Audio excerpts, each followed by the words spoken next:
શ્રી ગુરુ નાનક દેવજી મહારાજનો પ્રકાશ ઉત્સવ નડિયાદમાં ભક્તિભાવપૂર્વક ઉજવાયો। નડિયાદ શહેરના જવાહર નગર વિસ્તારમાં આવેલ શિશભલ અમરધામ ગુરુદ્વારા ખાતે શીખ ધર્મના પ્રથમ ગુરુ શ્રી ગુરુ નાનક દેવજી મહારાજનો 556મો પ્રકાશ ઉત્સવ ધામધૂમ અને ભક્તિભાવપૂર્વક ઉજવવામાં આવ્યો હતો। વહેલી સવારથી જ શિશભલ અમરધામ ગુરુદ્વારામાં મોટી સંખ્યામાં શ્રદ્ધાળુઓ દર્શનાર્થે ઉમટી પડ્યા હતા। સમગ્ર ગુરુદ્વારા પરિસર વાહેગુરુ વાહેગુરુ અને ધન ગુરુ નાનક સારા જગ તાર્યાના નાદથી ગુંજી ઉઠ્યું હતું। આ પવિત્ર પર્વ નિમિત્તે ગુરુદ્વારાને દીપમાળા તથા રોશનીથી ભવ્ય રીતે શણગારવામાં આવ્યું હતું। પ્રકાશ ઉત્સવ નિમિત્તે ગુરુદ્વારામાં વિવિધ ધાર્મિક કાર્યક્રમોનું આયોજન કરવામાં આવ્યું હતું, જેમાં સવારે શ્રી ગુરુ ગ્રંથ સાહેબ મહારાજના પાઠની સમાપ્તિ ભોગ સાહેબ કરવામાં આવી હતી।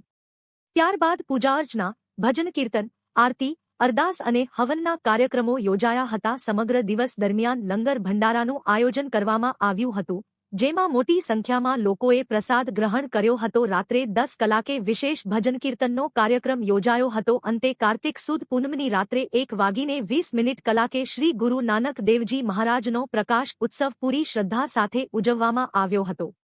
આ પવિત્ર દર્શનનો લાભ લેવા માટે સિંધી સમાજ તેમજ શીખ ધર્મના ભક્તજનો મોટી સંખ્યામાં જોડાયા હતા અને ગુરુ મહારાજના આશીર્વાદ પ્રાપ્ત કર્યા હતા। રિપોર્ટર નરેશ ગનવાણી।